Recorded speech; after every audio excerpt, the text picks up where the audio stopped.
Good morning. So ito na nga, ang aga ng ulan, traffic pa. I love you, Santa Rosa. Ay, so yan, another day, another delivery. July 11, it's 7-Eleven day. Nag-grab ako ng kakainin ko. Kumain ako 7-Eleven. Bumili ko na tawag dito, hotdog. Nakainin ko na lang mamaya. Lakas talaga ng ulan. Grabe. Ang aga ko ligo.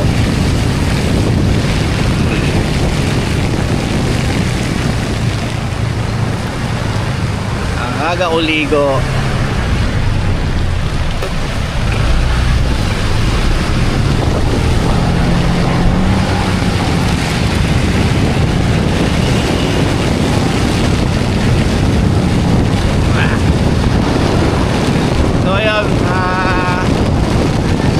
Ingat tayong lahat, lalo na sa mga area na katulad nito, umuulan. So madulas ang kalsada, dahan-dahan lang. Ayan, tulad nga na sinasabi ko sa inyo noon, wala akong pang ibaba. So basa ang aking jogging pants. Pero okay lang naman, wala namang problema doon. Sanay na ako sa ganun, wag lang yung pangitaas ko. Then yun, meron ulit to pag nasa area na tayo. Meron ulit, ingat ka, biyahe mo na ako. So yun, kanina ulan, ngayon init. Wawa. Ganyan, no? Ako paulit-ulit na ako, paulit-ulit na ako. Kung may sarili kang oras ng pagre-receive mo, pwede ba tumingin ka na lang sa marketplace tapos malalabog mo na lang? No, hindi ko kayang sundin yung oras mo, lalo na ganitong volume. Campaign, campaign ano tayo, campaign sale.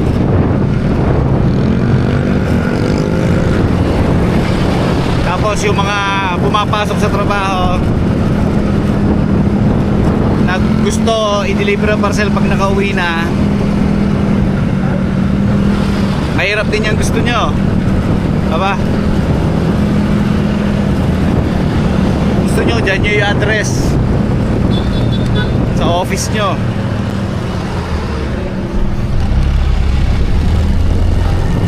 Kasi kung aantayin at aantayin lang din namin kayo umuwi, eh hindi.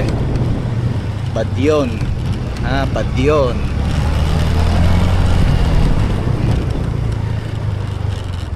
Kayo kaya pag-antayin ng pag-antayin sa trabaho, tapos mo 5 PM pero pinagantay ka ng pinagantay hanggang alas 10. Okay pa sa'yo yun? Diba? Tapos magagalit ka, ba't kinakaso? Loko-loko.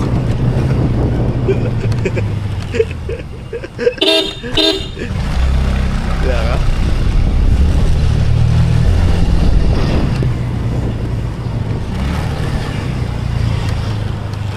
Amortizer sa ako. Punong-puno talaga ako.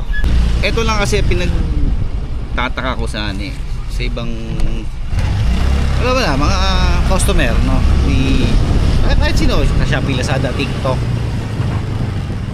Alam na niya yung delivery date, tatama nang wala siya sa bahay, o may trabaho siya, o may pasok siya kung saan man, sa school, sa trabaho, o ano man yan, papasukan mo. Pero bakit hindi mo pa paghandaan? Ano? Sasabihin mo pa pag uwi mo na lang.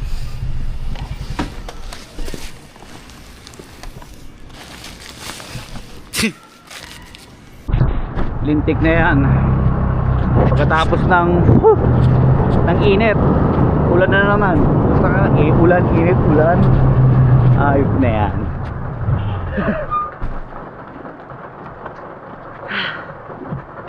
Pangit ng panahon. Tanga na, biglang init na naman. Walang iya, hindi na maintindihan ng panahon. Sobrang init na naman, no? Pus.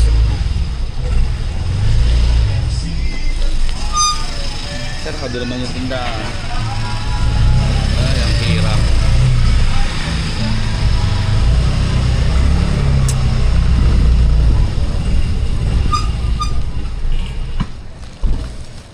Bawa, balik ako ah.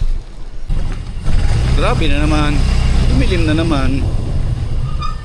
Walang hamo. Bawa.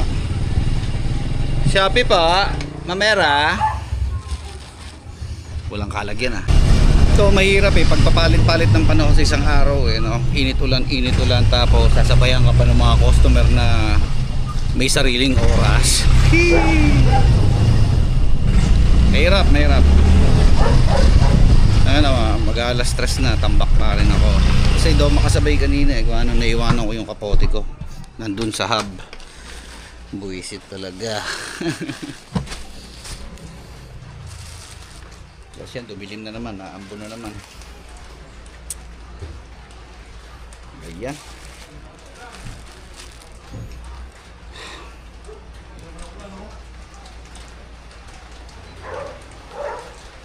So mamaya na lang ulit. Baka magpaalam na ka mamaya.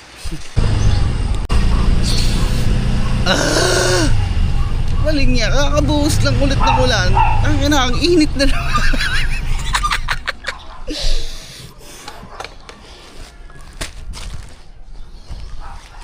Buisit. Oh. Grabe. 298 and 744.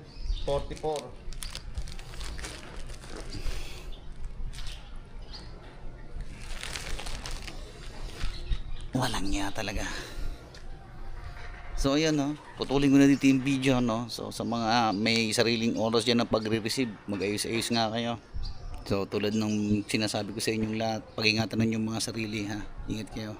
Na dito muna, ako'y naiinis na sa panahon. Umaraw, umuulan.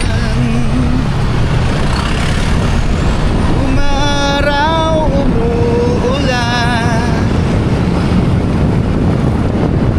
Ang buhay ay sadyang ganyan. Umaaraw,